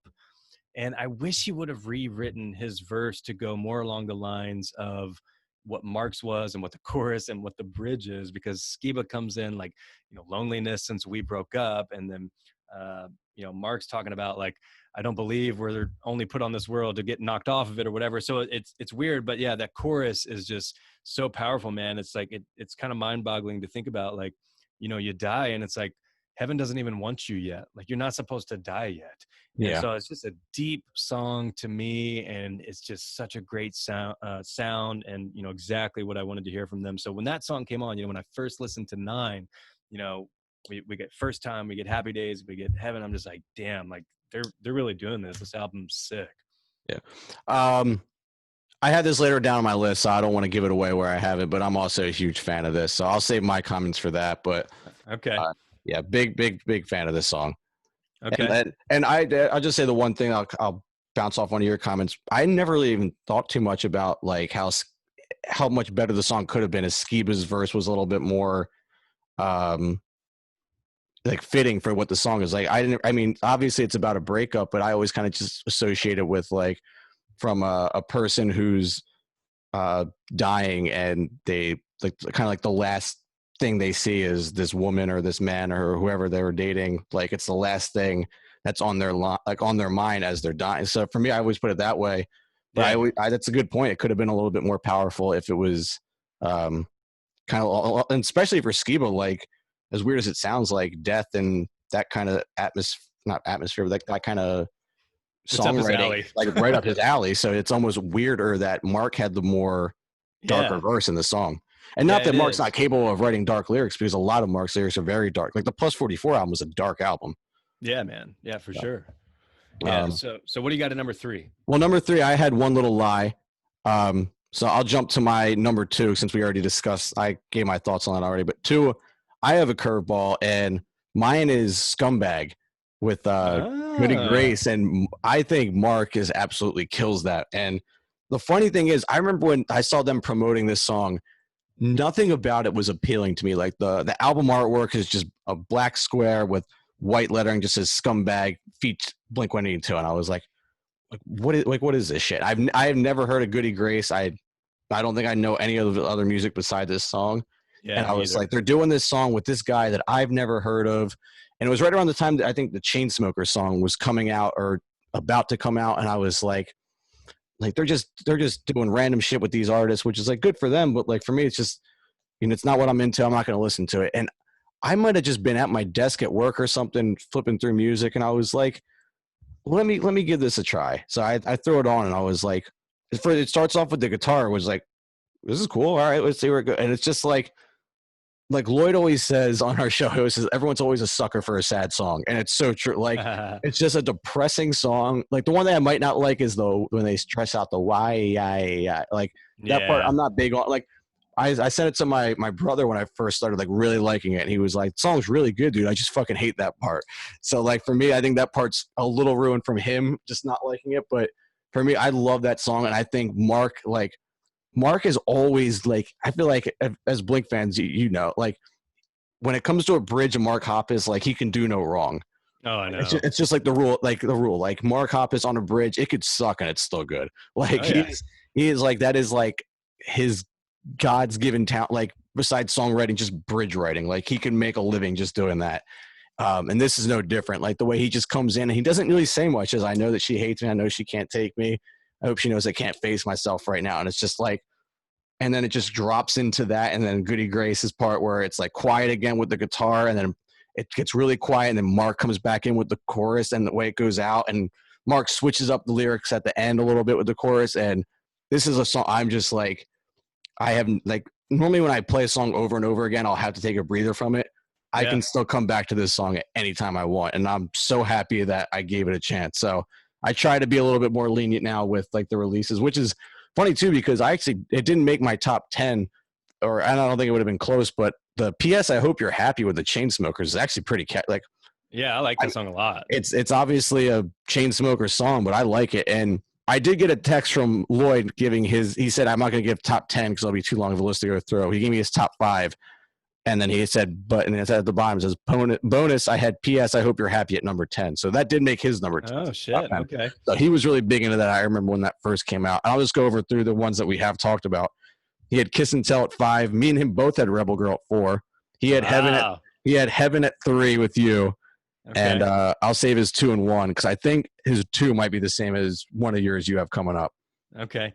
Yeah. So, and what's interesting about the bridge, you're talking about Mark, is the irony is he's always said he hates writing them and they always end up so good, which is crazy. And he always says like he feels he can get a little wordy. Like I think a song like Misery is a bridge with like a ton of words in it, but like it flows, like the way I can just describe it, just flows like a stack of dominoes just falling on. Like God, I love that song. Like that song, I'm so pissed that wasn't a part of I think they wrote it after California came out, but that song is fucking awesome. Yeah, like I think that's a top 10 Blink song for me. I think all time, regardless Skiba or not. Like, it's up there for me as well. Just to follow up on Scumbag real quick, I do like that song. It's not in my top 10. I think what struck me wrong about some of those collabs that came out is they had the Chainsmokers, no Skiba, then they had the Goody Grace. No Skiba. And honestly, like that bums me the fuck out because I want Skiba to feel so much a part of Blink. And I feel like maybe we're finally getting to the point where he feels like it because the California stuff, and he's so humble about it, and he gets shit on in his comments. He puts up with so much shit, and thankfully he doesn't care, and he'll put people in their place about it. Yeah, he doesn't care. Yeah, he doesn't care. But I really feel like, for California, probably I felt like maybe he was writing for Blink, not writing as Blink. And I don't want him to feel that way. And so to me, when I see these Blink features come out and Skiba's not there, like that bums me out. Like if I was Skiba, I'd be like, sure. yo, why, like, let me come perform with you. Even if I didn't write it with you, like, let me be in the music video. But, thankfully I don't think he cares. And so the more, I had to get over that because it honestly really pissed me off.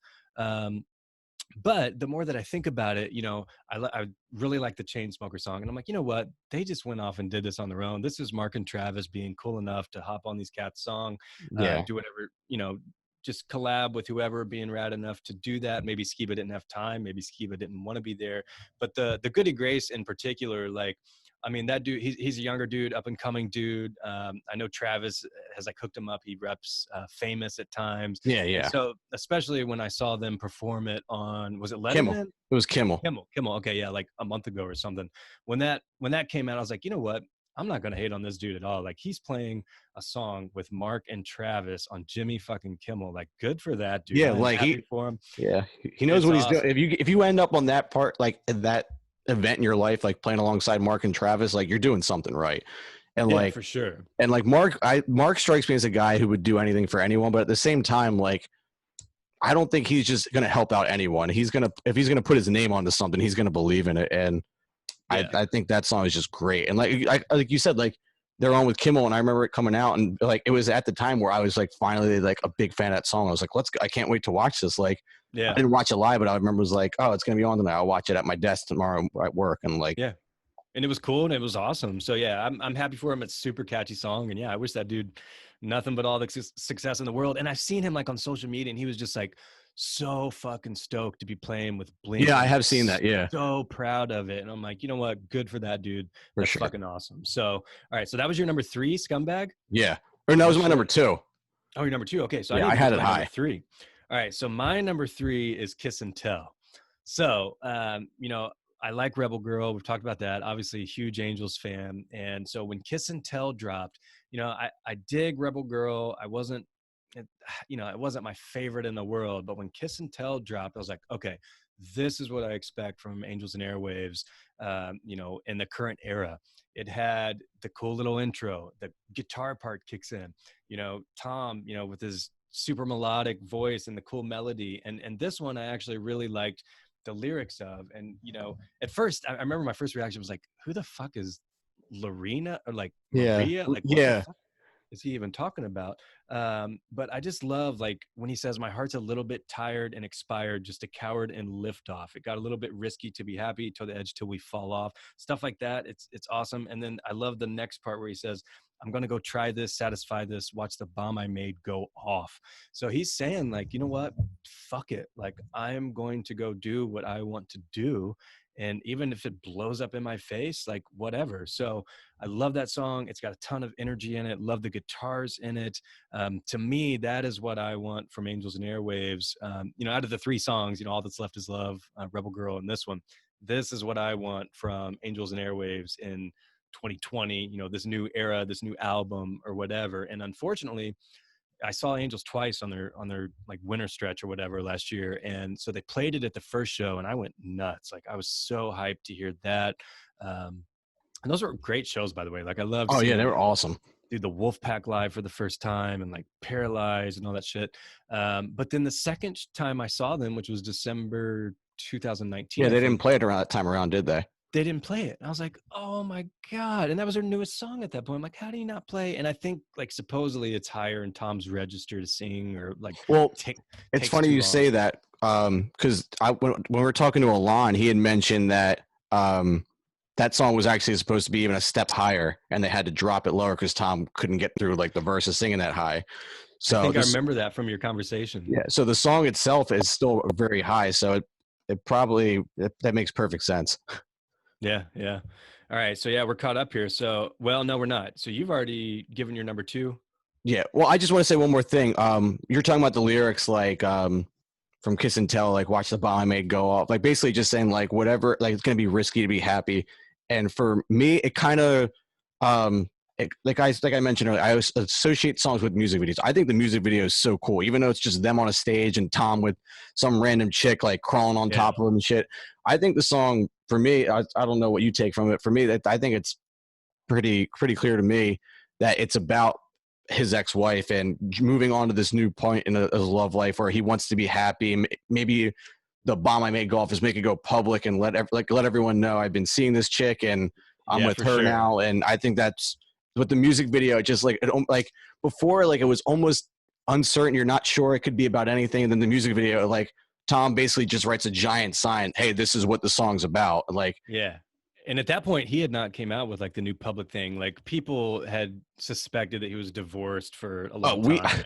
I remember talking about this, me and Lloyd, this must've been a time where there was like nothing going on, but we were reviewing, like, I think it was during the We Don't Need to Whisper EP. And I think we like kind of got into this, like, is Tom okay? Like Yeah. they seem to not be together. Like what's going on? And like, obviously that's not like, if you like, you are on, like you have your own forums, like the Blink-182 Reddit, like that stuff to me is just like, people like find so much shit that you would never think. Like that's where I first saw Right. that stuff, and I must have brought it up then. But like, it's crazy that like so many people knew, and like I think for me, like you said, it wasn't really like people knew, but it wasn't public from him.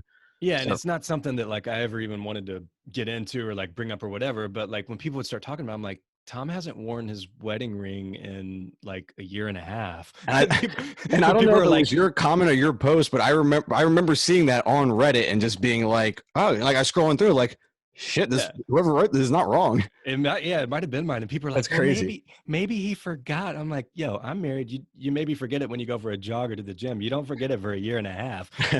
I mean, you put two and two together. And so yeah, when that song came out, he really hadn't came public with his new girlfriend or whatever, but now that he is, and It's by all very means, I hope they're happy, and it seems like him and Jen are at least cordial or whatever. yeah. And I don't give too much of a shit about any of their personal lives, to be honest. But yeah, No. this song, I mean, Hearts Never Broke So Well. It's like, okay, I mean, that pretty much says it all. Like, I think it's about the new girl. But Yeah. yeah, killer song from an instrumental perspective, and I think Alon had a lot to do with this one as well. Okay. Yeah. So that was your three, you said? Yeah, man, that's my Okay. So three. what do you got at two? All right, number two, No Heart to Speak That Of. was the one. Yep. I thought you were gonna. I was waiting for that. Yeah, And, motherfucking Matt Skiba in the house. I and mean, that's I'm just to keep it up. Lloyd has that as his number two as well. okay, yeah. So when this song, I remember listening to Nine, it leaked, and I'm listening to it, and I'm like, okay, I've heard Black Rain, I've heard Heaven, First Time, all these songs that are just so rad, and then I get to this song, and I'm just like, oh my god, like, go Skiba, go! Like he just fucking crushes the song. I mean, it's so killer, it's so powerful, and some of the lyrics in that song, like, oh my gosh, like when he just comes in, I'm like, that is some poetically dark shit. Like photographs of you are still haunting my halls, still framed in blue, saying nothing at all. I mean, just that is so Skiva. Like looking at a photograph and like it's saying nothing to me. Put it on a shelf, leave it there for everyone to see. Is that all you have to say? I mean, holy hell. And then a lot of people don't like Mark coming in the second verse. They thought this was going to be the main I Skiba. thought this could have been a Skiba solo song. I think I would have liked this better than Black Rain as a ski, and it's probably because I like this song better than Black Rain. But I think this would have been a perfect opportunity for it. It almost has like the lyric, like you said, like still haunting, like these photographs still haunting my halls. I see like just a dark room, like almost like the haunted mansion at like Disney. Like it's like pretty much what I see, which is fitting for Blink, given how much Mark loves Disney. But like that's what I see. Like I just see like this like old timey haunted house, like the most like cliche haunted house you can see, and I picture Skiba writing that like Edgar Allan Poe esque with like a fucking feather and a palette of ink and just writing it down on a scroll Yeah, or some shit. Like yeah. that's like the visual I get from this song. I see a very just like black and white dark house, something like some Yeah, crazy shit man. like that.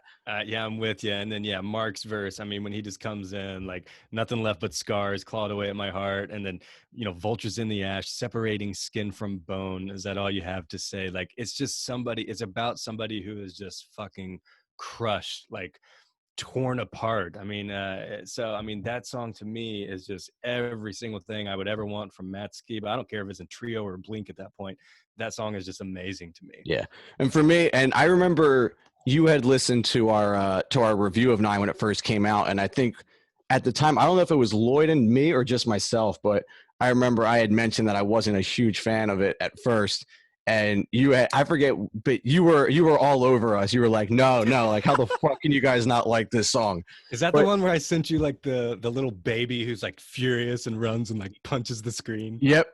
I think you literally said like when at Blink-180 dudes say they're not that high on No Heart to Speak of. Yep. And I remember like that tweet got so much buzz because it was everyone responding like, and that song I remember being huge on like after Nine came out, after I had my own opinions, I went and looked at what people thought, and people were so big on that. And honestly, like it's grown on me a little bit. I still think the verses move a little too slow from like how powerful the chorus is. And I don't know how you would get to that chorus without them being like that. So I'm kind of contradicting myself, but that's my knock on it. I can't, the verses for me make it tough to get to the chorus, which is the best part. That's my knock that I've had on it since day one, but it has grown on me a lot more. But for me, it was like for Matt, this had to be such a relief because it was almost to the point where like even people who weren't big on Skiba from California heard this and were like, oh, so this is why this guy's here. Like it was almost like this is Skiba's moment. Like it was probably like 3 years of just like a weight off his shoulder. Like so many people were like, fuck yeah, this song rocks. Yeah, man, it's so awesome. And for those, again, for those who shit on like this whole era and Tom missing all this stuff, like there are so many killer Blink songs in the past 5 years that I am so happy we have. You know, Left Alone, Bored to Death, Misery, 6-8. I mean, we can go on and on and on. These would not exist without Matt Skiba being gracious enough to step in, put up with all your Tom Bots bullshit, harassing him all the time. That's a good way to put it. and just, you know, making songs he wants to make with the dude. So yeah, this is a song that's just super powerful to me. The one thing that was cool is Matt said he recorded this over 3 days and he couldn't speak for a week after recording the vocals. So I mean, I could just feel him just screaming every ounce letting of it his loose. soul. Yep. Yeah, man. So that's my number 2. All right, I'll go first with your number 1. I was gonna say I'll go first with my number 1 since it's already been said. So your number 1 will be a little bit fresher. My number 1's Heaven, and for me, like the biggest thing, like when Mark says like this is what Blink should sound like in 2019 or 2020, like what about Blame It on My Youth? Like no, like a song like Heaven is what Blink should sound like in 2020, 2019. Like adult as shit, like a very serious, them taking on a serious topic while still making it catchy, still having a powerful hook. And for me, it captures what Mark did with Plus 44. Like it's a very, very dark song.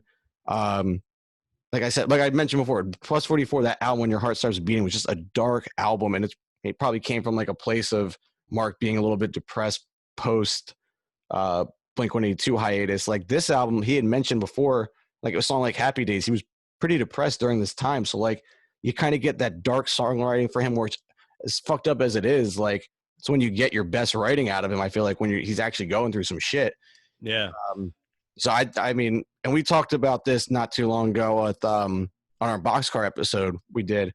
I said, like the lyric from Heaven Doesn't Want Me Now goes along so perfect with the line from Boxcar Racer and Letters to God, Maybe I Don't Want to Go. Like just like, really like sad lyric, like from a dark perspective. And it's crazy to think that like we like this sad, like what the messages, like the message around these songs are so sad, but for me it's like it's poetic, it's deep, it's real, and for me that's why and Heaven is number 1 for me. Yeah, no, I totally respect that. I can easily see that being a lot of people's number 1. It's an incredibly dark song. I mean, I think the lyrics are beautiful, and you know, even when 9 was coming out, Mark was saying, yeah, the music may sound like poppy or it may sound, you know, more based around beats or stuff like that, but lyrically it's one of their darkest albums, and it really is if you get down to it on a lot of these songs. Yeah, and I'll just let you jump to your one. We already discussed Heaven. I don't want to beat it, but that was my TED talk, if you will, of Heaven. So I'll let you jump into your number 1. All right, man. So number one song from Blink-182 and Sideband Land, that's my little trademark, in 2019 is First Time. And Okay. the reason being, man, so like my favorite Blink album of all time is Take Off Your Pants and Jacket, like hands down. And so when I first turned this on, I've been looking forward to Nine forever, and the leak comes out, and I have to listen to it early. I'm sorry for Yeah, anybody who. I don't. I'll just say that I do not understand. Like, I get like people like, I want to respect the artist. Like, you can still buy the album, but like if you Yeah. have the album a week early, like, and you're like, if I had it sitting on my phone and like knew I could listen, I physically could not last more than like 10 minutes without turning it on. Yeah, yeah. And I mean, I've bought that album literally probably like 25 times. Like, I mean, so it's not a matter of like I'm being cheap or whatever. It's just like I've got to listen to the show. Yeah, And so exactly. when I first turned that on for the first time, man, and it just kicks in, I was like, holy shit, like this is such Take Off Your Pants and Jacket vibes for me. Like it sounds like it could straight up be on Take Off Your Pants and Jacket. It's just so cool hearing Skiba and Mark go back and forth. And so to me, man, like that is just like as Blink-182 as it gets in 2019 and on that album. And so I listen to that song all the fucking time. I love when Skiba comes in, first time on the plane, so she's paranoid. Like I love how he just comes in and kind of Yeah. screams that in there. And then, man, if you've got a decent system, when that first kicks in, like boom, boom, boom, first love, boom, boom, boom, first high. And then Mark just kicks in. Like, I mean, it's just so Mark Hoppus. And It's so like early Blink.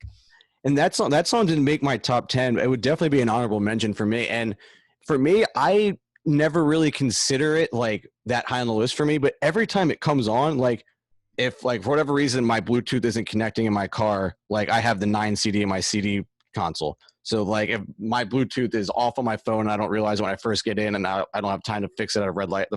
First thing I switch to is that CD, and that comes on. I'm like holy fuck, like this is really fucking good. And for me, like I know Blink has so many other like concert like openers that this would never possibly be one. But like when the guitars first kick in, can't you just see Mark, like when the curtains drop, being his happy self, jumping around the stage like he always does when the band first comes out, and then rushing over to his microphone to get his, like, I can physically see that when I close my eyes. Like, Yeah, this, man. it would make a great and like I said, they have between Dumpweed and Feeling This, and like there's probably others that I'm not even thinking off the top of my head that would be better for that. But for me, like I can literally like I said, like just like in his fucking black skinny jeans, his giant, it just Yeah. like just jumping around, head nodded, acknowledging a few fans as he makes his way to the mic and just jumps into it, like for sure, like such a good song. Like I said, not my top 10, but I'm definitely a big fan of it. Yeah, I just get all the good, like early, like 99 through 2001 is like Blink vibes from that song, man. Like to me, it's just such a killer Blink song with Skiba. That's like exactly what I would want from Blink with Skiba. So yeah, and that's part of what sucks so much, like about the COVID situation. Obviously, like there's not going to be any shows probably until next summer at the earliest, but I was so looking forward to seeing, and Mark even mentioned that he wanted to play First Time, No Heart to Speak Of, and Pin the Grenade live. So we should be at a fucking show with Blink and the U right now, hearing First Time, and No Heart to Speak Of live, just going nuts. But I guess we're gonna have to wait another year to see it, man. So Yeah, man. That's the top 10 for me. And just to follow up on your point there, like that's the thing, that's as cool as the Enema tour was, it would have been really cool to see these songs live, as like kind of like we got to see with California. Like I think I just, like you said, the first time I could physically see that song being played live, and it would be really interesting to see like all the other songs come to life as well, because like there's just, and every time, like when Blink, like when Dark Side, like I've heard the song a million times before they played it live, but when they played it live, it was like, well, fuck, I got to see what this sounds like live at a show, like Oh yeah, how it translates and everything. Like it's just a whole other aspect. Like there's probably songs that I like more live than I like, you know, than just listening to it on the album. yeah. One of the ones, like I Really Wish I Hated You, like that song, when that song first came out, I don't think you like it. Nope. When that song first came out, like I was like, oh my gosh, like what are they doing? But then when they played it live, not the one they fucked up at the Halloween show. I saw that on YouTube as well. That was a big yikes. Yeah, but when they played that live, you know, I was like, okay, it's cool. Like you can hear the guitars, they're playing to it. Now that song in particular, I don't think it translates super well live, but I will say that song has actually grown on me a bunch. Not gonna lie, and the verses on it in particular. And when the version with Miley Cyrus leaked, you know, a month or so ago, that's my jam lately, man. I can get down with Blink and Miley. Well, it's funny that you say that because I had mentioned early on, like Blame It on My Youth, like musically sounds like probably gets a lot of shit for kind of sounding a little electronic. I remember when it first came out, people were comparing it to Simple Creatures, which couldn't be further off, but it does have that little bit more of electronic sound. And like I said, the live version is a lot better. Yeah, but, for sure. But I really wish I Hated You also made my list of songs that wouldn't sniff the top 10. So what else is on that one? And then I just have one for each band, and then I have The Wolf from Everything Opposite from Simple Creatures. That song came on, and I remember just like I listened to it all the way full the first time, and I have not since. So I one like of those little electronic breakdown in like the second half of the song, but yeah. I can see how you wouldn't like that one. It's a little much for me, and I hate to be so negative because I don't want people to think like, what the fuck are you doing this podcast for if you don't like. I'm allowed to hate like 4 songs that like their entire catalog. Like, yeah. I remember actually like after we reviewed 9 a couple months ago with our buddy as a casual listener. And I remember we got a message from a listener who was like, "Hey guys, I just thought you were pretty harsh on them." And I remember thinking like, do these guys even like Blink? So like, and honestly, there's so much stuff during that album cycle we talked about, like where things just felt like they were going wrong. And for me, I think 9 kind of loses a little bit of love for me just because I'm always going to associate it with such a mess it was, like getting that out and the album release and all that. Like, I don't know. For me, just like it always kind of loses a tear for that. And like stuff like I even mentioned this, but like the Dark Side music video, I wasn't a fan of at all. Like, I don't know if you were or not, but for me, it didn't royally piss me off. Like I thought it was just like cool. I mean, they're doing stuff with kids. It's a fun music video. They're doing that little, what's that dance called? The Fortnite dance or whatever. The Fortnite. There's a different word. The floss. The floss. And dude, not gonna lie, like that's hard to do. Oh, I can't do it. And I actually have it perfected now, but it took me like a month. So shout out to those kids for nail. Kids can do it like so easily. Like I remember going to games and like the Jumbotron would zoom in on like an entire section of kids and they're all just like knocking it out. And I'm like, it's so fucking hard. But I know people who worked at like summer camps and apparently that's like all the kids are doing. Yeah, so I mean that didn't piss me off too much, but yeah, I mean regardless, like there's songs that you know I don't go revisit all the time, but you know for the listeners, like I mean Blink is alive and well. I mean even if you don't like the newest album or don't you know like Skiba or whatever, like still support them. Like don't be shitty about it. Don't you know be hateful about it. One thing I found like talking to some of the people around the band, friends with the band, like on my pod is like. They're great people and they're just making music they want. And, you know, Mark's friend, Dylan Anderson, who I had on, he said, Mark reads like all the comments, guys. Yeah. And I feel like he's been more public about it lately than not, but. Yeah. And so it's like, okay, even if you don't like the song or it royally pisses you off or whatever, it's like, be respectful about it. You know, like it took a lot of balls from Mark and Travis to want to continue Blink at all.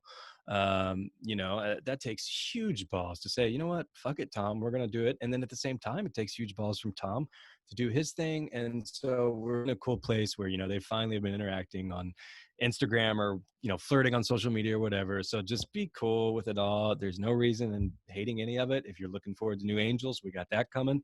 If you're looking forward to new Blink, we've got a new fucking song coming any day. We've got supposedly a collab EP. We've got 9 Deluxe. Mark just said he was working on a song for LP10. Like we have so like this is so much. We've gone from like a very shitty time to be a Blink fan with such absence of music, and now we're getting Angels and Airwaves and Blink. And now Mark's also in this other band that, hey, you know what? They're figuring it out. The first one was a little shaky, and they're getting better and better. Like they know what they're doing. Like All Time Low is a really poppy, catchy songwriting band too. Like Alex knows how to write a song. Mark is in one of arguably the best pop punk bands of all time. They're gonna figure it out. It's exciting, dude. It's awesome. Yeah, and if they're if they're nearby, instead of watching Netflix or ordering some shitty food or whatever, spend 40, $50, even if you got to spend $20 and sit in the lawn and just enjoy it. It's not going to last forever. Catch them when they're in town, go drink a beer, have some fun. I mean, it's really cool. I mean, I'm so stoked, and, such a pleasure on my part, obviously. To one of the best things that I love about, the Blink-182 online social media and just all this podcast stuff, all of us and everything, is just, we're Blink fans. We're hardcore Blink fans. It's a tight knit community, from the collectors to the people who just like talking about whatever. It's just so cool to communicate with all of you guys and just shoot the shit about the band we love. So this has been such a pleasure, man. Really enjoyed it. Awesome. Yeah. Thank you so much. Poppin' Curbs, Blink-182 online. Follow them on Instagram and Twitter at Blink-182 online. Also, the 182 News podcast. They got a ton of interviews with a lot of people that are close to the Blink-182 world, with close to Mark, Travis, Tom, all the guys. So make sure to check that out. Thanks again, man. This was a lot of fun. I hope this isn't the last time we get together, because we were talking probably 15, 20 minutes before we started the interview. I think this is going on close to 2 hours as the interview itself. So shit. We'll do it again. Absolutely, man. I appreciate the time, and thanks for coming on. Yeah, no problem, dude. All right. We'll see you guys next time.